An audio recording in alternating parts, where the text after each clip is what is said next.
Welcome back to In the Can. We are pleased to have the director and producer Ross Williams with his film God Loves Uganda. Thanks so much for coming in. It's great to be here. Thank you. And you're so excited so early. I'm so excited. Yeah. I'm a little nervous, but I'm very excited. We're just going to have a nice conversation.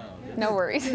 So you mentioned something to me. We had the opportunity to chat a little bit before the interview, and I have to lead with this because I think it's incredible. I asked you, how many times you'd been to Sundance before, and you mentioned that you used to work for Sundance, yes, doing interviews with documentarians. Yeah, I used to work for the Sundance channel, and I used to interview all the documentary filmmakers in competition. And I told myself that one day I'm going to be on the other side of the camera, and I'm going to have a documentary in Sundance. And here it is, like 12 years later, and my dreams come true. That is so exciting.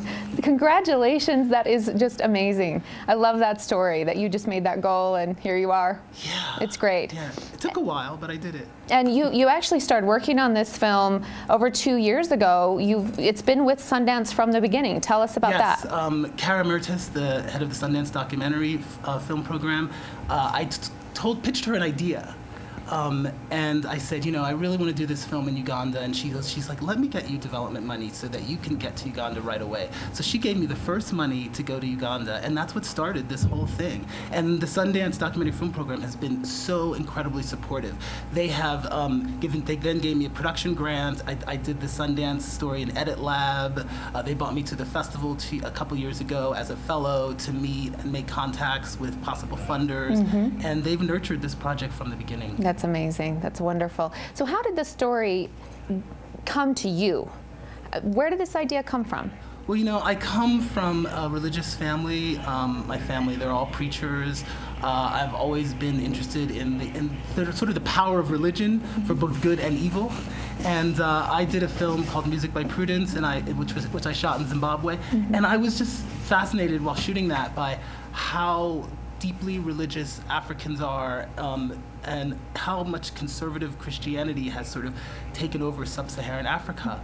And I started to hear about the anti-homosexuality bill in Uganda, and as I started to research, I realized Uganda is the #1 destination for American missionaries, and it's 85% Christian and a deeply devout country. So I went there, thanks to Kara, and I started researching that first trip. I stayed there 6 weeks, the first trip, and it was amazing. And people pray 24 hours a day. There are churches on every corner, and I was like, this is interesting. And the idea behind the bill was that the bill has been sponsored by religious leaders. And then as I started to understand that, I learned that American evangelicals were the ones really pushing the bill and behind those religious leaders.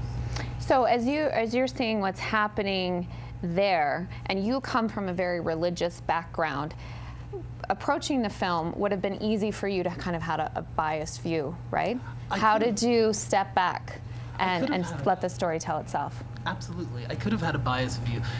I'm gay, and in my church that I grew up in, I sang in the choir, and the church never really accepted homosexuality, and I've always felt like an outsider.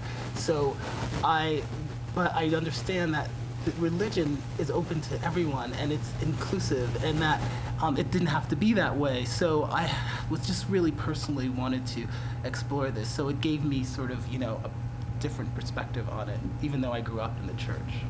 Now, I think we're going to be able to take a look at it's not a clip of the film, but some images of the film, a montage, a teaser, just to whet the appetite in Ghana for a period of time. And I do remember, like, the smiling Jesus sticker on the back of cabs, and the thumbs up Jesus was very common walking down the streets. It was a very interesting juxtaposition, seeing him like kind of a cartoon character in many stickers and on walls, and it's kind of everywhere. Yes. Yeah. Yes. So what happened with the bill in Uganda? Was it passed?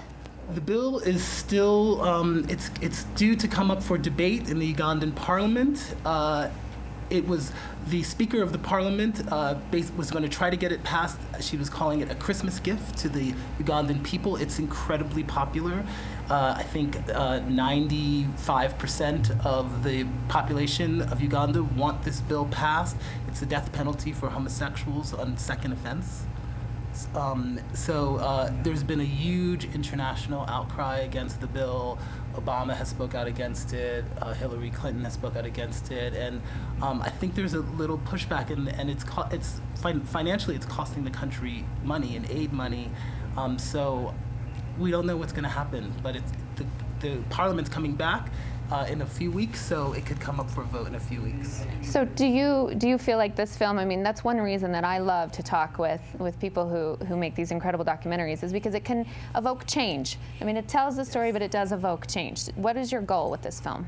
Our goal with this film is to reach out to American evangelicals, and to basically, most American evangelicals are good and they want to do good things, and they want to help people like orphans, and they want to help the poor and the needy in countries like Uganda, but they don't know that some of that money they're putting into their collection plates may be going to fund intolerance and hate. Mm-hmm. And there are a lot of pastors in Uganda who throw anti-gay rallies and just preach a message of hate, and those pastors are supported by American evangelicals, American money. So what I want them to do is to question where their money's going when they put it in that collection plate, to question their church and their pastor. What is this money going to fund actually in Africa? Just makes people start thinking through their choices. Exactly. And I know that the film is premiering tomorrow, Friday at 11. 11:30. 11:30. At the library. And I understand you've got some of your subjects coming. Yes. Yeah. Yes. Are they coming from Uganda? Yes. Oh, how exciting. Bishop Christopher Sinyanjo, who is wonderful. Amazing. Have they seen the film? Bishop. He has not seen the film. He's not seen seen it it with an audience for the first time. Oh, That's my goodness. So that will be very amazing. Emotional. Yeah. Yeah, I'm already trying to get ready for that moment. Well, you've got a lot of emotional things going on here. A film that's so important to you, a dream come true for you as a director, a really meaningful film at that. We wish you the very best. Thank you so much. Yeah, and thanks for being, I know you've got interviews all day and we got you first, so thank you for that. Interview. That's wonderful. Thank you. Thank you so much for coming, and we'll be back with more In the Can right after this.